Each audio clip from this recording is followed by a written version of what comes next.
ಸ್ನೇಹಿತರೆ ನಮಸ್ಕಾರ. ರಾಜ್ಯದ ರೈತರಿಗೆ ಭರ್ಜರಿ ಗುಡ್ ನ್ಯೂಸ್. ಸಾಲ ಮನ್ನಾ ಆಗತ್ತೆ ಅಂತ ಬಹಳಷ್ಟು ರೈತರು ನಿರೀಕ್ಷೆಯನ್ನ ಇಟ್ಕೊಂಡಿದ್ರು. ಇದರ ಮೇರೆಗೆ ಡಿ.ಕೆ. ಶಿವಕುಮಾರ್ ಅವರು ಸಿಎಂ ಆದ ಬಳಿಕ ಅಂತೂ ನೀವು ನೋಡ್ತಾನೆ ಇದ್ದೀರಿ. ಹೊಸ ಸಿಎಂ, ಹೊಸ ವೇಗ, ಹೊಸ ಯೋಜನೆಗಳ ಲಾಭಗಳನ್ನ ಕೊಡ್ತಿದ್ದಾರೆ. ಹೊಸದಾಗಿ ಬದಲಾವಣೆಗಳನ್ನು ಕೂಡ ಮಾಡ್ತಿದ್ದಾರೆ. ಸೊ ಹಾಗಾದ್ರೆ ಈ ಒಂದು ಸಾಲ ಮನ್ನಾದಲ್ಲಿ ಕೂಡ ಏನೇನ್ ಬದಲಾವಣೆ ಆಗಿದೆ, ಬೆಳೆ ಹಾನಿ ಪರಿಹಾರ ಸಿಗತ್ತಾ ಅಥವಾ ಸಾಲ ಮನ್ನಾ ಆಗತ್ತಾ? ಎರಡು ಆಗ್ತಾವ? ಸಾಲ ಮನ್ನಾ ಆದ್ರೆ ಎಷ್ಟು ಆಗತ್ತೆ? ಸುಮಾರು 50,000 ಆಗತ್ತಾ ಅಥವಾ 1,00,000 ಆಗತ್ತಾ? ಮತ್ತೆ ಮುಖ್ಯವಾಗಿ ಮೊದಲು ಈ 11 ಜಿಲ್ಲೆಗಳ ರೈತರ ಖಾತೆಗಳಿಗೆ ಈ ಸಾಲ ಮನ್ನಾ ಆಗುವಂತಹ ಸಾಧ್ಯತೆ ಇದೆ. ಸೊ ನಿಮ್ಮ ಹೆಸರು ಕೂಡ ಈ ಲಿಸ್ಟ್ ನಲ್ಲಿ ಇದೆಯಾ? ನೋಡ್ಕೊಳ್ಳಿ. ಪ್ರತಿಯೊಬ್ಬ ರೈತನು ಕೂಡ ಈ ವಿಡಿಯೋನ ಆದಷ್ಟು ಕೊನೆವರೆಗೂ ವಾಚ್ ಮಾಡೋದಲ್ಲ, ಅರ್ಥ ಮಾಡ್ಕೊಳ್ಳೋದು ಸ್ನೇಹಿತರ. ಸೊ ಬರೀ ಸುಮ್ನೆ ನೋಡೋದಲ್ಲ. ವಿಡಿಯೋದಲ್ಲಿ ಏನ್ ವಿಷಯ ಇದೆ, ಸರ್ಕಾರ ಏನ್ ಹೇಳ್ತು, ಅದರ ಬಗ್ಗೆ ತಿಳ್ಕೊಳ್ಳೋದು. ಸೊ ಸ್ನೇಹಿತರೆ, ರೈತರಿಗೆ ಸಾಲ ಮನ್ನಾ ಪ್ರಾರಂಭವಾಗ್ತಾ ಇದ್ದು ಸೊ ಇಂದಿನಿಂದಲೇ ಪ್ರಾರಂಭವಾಗ್ತಾ ಇದೆ. ಹಾಗಾದ್ರೆ ಇದು ನಿಜಾನ? ಬಹಳಷ್ಟು ಜನರ ಪ್ರಶ್ನೆ ಆಗ್ಬಿಟ್ಟಿತ್ತು ಸ್ನೇಹಿತರೆ. ಇದ್ರ ಬಗ್ಗೆ ಕ್ಲಾರಿಫಿಕೇಶನ್ ಕೂಡ ಈ ವಿಡಿಯೋದಲ್ಲಿ ನಿಮಗೆ ಸಿಗತ್ತೆ. ಡಿ.ಕೆ. ಶಿವಕುಮಾರ್ ಅವರು ಸಿಎಂ ಆದ ಬಳಿಕ ಸೊ ನಿಮಗೆ ಬಹಳಷ್ಟು ಬದಲಾವಣೆಗಳನ್ನ ಮಾಡ್ತಿದ್ದಾರೆ. ಉದಾಹರಣೆಗೆ ಗೃಹಲಕ್ಷ್ಮಿ ಆಗಿರ್ಲಿ, ಅನ್ನಭಾಗ್ಯ ಆಗಿರ್ಲಿ, ಗೃಹ ಜ್ಯೋತಿ ಆಗಿರ್ಲಿ, ಸೊ ಎಲ್ಲದರಲ್ಲಿ ಕೂಡ ವೆರಿಫಿಕೇಶನ್ ನಡೀತಾ ಇದೆ ಮತ್ತು ರೈತರ ಪಟ್ಟಿಯಲ್ಲಿ ಕೂಡ ವೆರಿಫಿಕೇಶನ್ ಆಗತ್ತೆ. ಇಲ್ಲಿ ಹೇಗೆ ಆಗೋದಿಲ್ಲ? ಖಂಡಿತವಾಗ್ಲೂ ಇಲ್ಲಿ ಆಗತ್ತೆ. ನೀವು ಎಲಿಜಿಬಲ್ ಇದೀರಾ ಅಥವಾ ಇಲ್ವಾ? ನಿಮ್ಮ ಹತ್ರ ಪಹಣಿ ಇದೆಯಾ? ಆ ಪಹಣಿಗೆ ಆಧಾರ್ ಕಾರ್ಡ್ ಲಿಂಕ್ ಆಗಿದೆಯಾ? ಅದ್ರೆಲ್ಲದ್ರ ಬಗ್ಗೆ ಚರ್ಚೆ ಆಗತ್ತೆ. ಸೊ ಮುಖ್ಯವಾಗಿ ಸಣ್ಣ ಪುಟ್ಟ ರೈತರಿಗೆ ಮಾತ್ರ ಇಲ್ಲಿ ಸಾಲ ಮನ್ನಾ ಆಗುವಂತಹ ಸಾಧ್ಯತೆ ಇದೆ. ಈಗಾಗಲೇ ಮಾರ್ಚ್ 6ನೇ ತಾರೀಕು ಬಜೆಟ್ ಮಂಡನೆ ಆಯ್ತು. ಆ ಸಂದರ್ಭದಲ್ಲಿ ಸಿಎಂ ಸಿದ್ದರಾಮಯ್ಯನವರಾಗಿದ್ರು. ಹಾಗಾಗಿ ಆ ಸಂದರ್ಭದಲ್ಲಿ ಬೆಳೆ ಹಾನಿ ಒಂದು ಪರಿಹಾರಕ್ಕಾಗಿ 6,200 ಕೋಟಿಯಷ್ಟು ದುಡ್ಡನ್ನ ಮೀಸಲಿಡ್ಲಾಗಿದೆ. ಅಷ್ಟು ದುಡ್ಡನ್ನ ಈಗ ಈ ಸಾಲ ಮನ್ನಾ ಆದ್ರೂ ಕೂಡ ಬಳಕೆ ಮಾಡಬಹುದು ಅಥವಾ ಈ ಬೆಳೆ ಹಾನಿ ಪರಿಹಾರಕ್ಕಾಗಿನೂ ಕೂಡ ಬಳಕೆ ಮಾಡಬಹುದಾದಂತಹ ಸಾಧ್ಯತೆ ಇದೆ.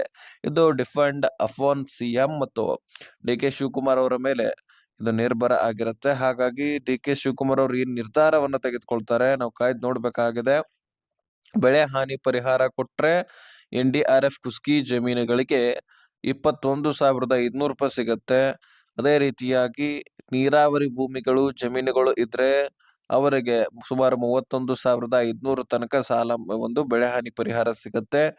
ಈಗಾಗಲೇ ಸೋಯಾಬೀನು, ಮೆಕ್ಕೆಜೋಳ, ಹತ್ತಿ, ರಾಗಿ, ನೆಲಗಡಲೆ, ಉರುಳು ಜೋಳ ಈ ರೀತಿ ಅನೇಕ ಬೆಳೆಗಳನ್ನ ಬೆಳೆದಿರ್ತಕ್ಕಂತಹ ರೈತರ ಒಂದು ಖಾತೆಗಳಿಗೆ ಬೆಳೆ ಹಾನಿ ಪರಿಹಾರವನ್ನ ಒದಗಿಸಿ ಕೊಡಲಾಗಿತ್ತು ಮೊದಲಿಗೆ.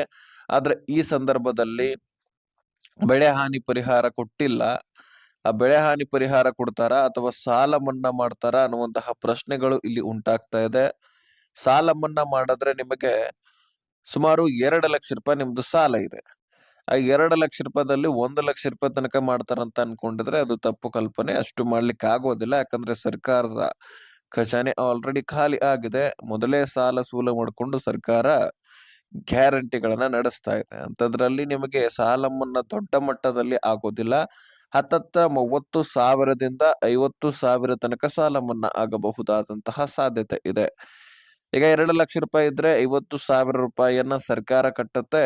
1,50,000 ರೂಪಾಯಿಯನ್ನ ನೀವು ಕಟ್ಟಬೇಕು. ಇನ್ನು 1,00,000 ರೂಪಾಯಿ ಇದ್ದಂತಹ ರೈತರಿಗೆ 50,000 ಸರ್ಕಾರ ಕಟ್ಟುತ್ತೆ. 50,000 ರೂಪಾಯಿ ನೀವು ಕಟ್ಟಬೇಕು. ಹೀಗೆ ನೀವು ಯಾವ ರೀತಿಯಾಗಿ ಸಾಲ ಮಾಡ್ಕೊಂಡಿರ್ತೀರಿ ಅದರ ಆಧಾರದ ಮೇಲೆ ಎಷ್ಟೇ ಸಾಲ ಮಾಡಿದ್ರು 50,000 ತನಕ ಮಾತ್ರ ಅಲ್ಲಿ ಸಾಲ ಮನ್ನಾ ಆಗತ್ತೆ. ಉಳಿದಿರ್ತಕ್ಕಂಥದ್ದು ನೀವೇ ಕಟ್ಟಬೇಕು. ಇಲ್ಲ ನಮ್ದು ಹೆಚ್ಚು ಸಾಲ ಆಗಿದೆ ಅದಕ್ಕೆ ನೀವು ಹೆಚ್ಚು ತೀರಿಸ್ಬೇಕಂತ ಕೇಳೋದಾದ್ರೆ ಅಷ್ಟು ಆಗೋದಿಲ್ಲ. ಅದಕ್ಕೊಂದು ಲಿಮಿಟ್ ಇರತ್ತೆ. ಓಕೆ. ಸೊ ಅದು ಅತಿ ಶೀಘ್ರದಲ್ಲಿ ಇದ್ರ ಬಗ್ಗೆ ಕ್ಲಾರಿಫಿಕೇಶನ್ ಕೂಡ ಸಿಗಲಿದೆ. ಡಿ.ಕೆ. ಶಿವಕುಮಾರ್ ಅವರು ನಾನು ಸಾಲ ಮನ್ನಾನೇ ಮಾಡ್ತೀನಿ ಅಂತ ಏನ್ ಹೇಳಿಲ್ಲ.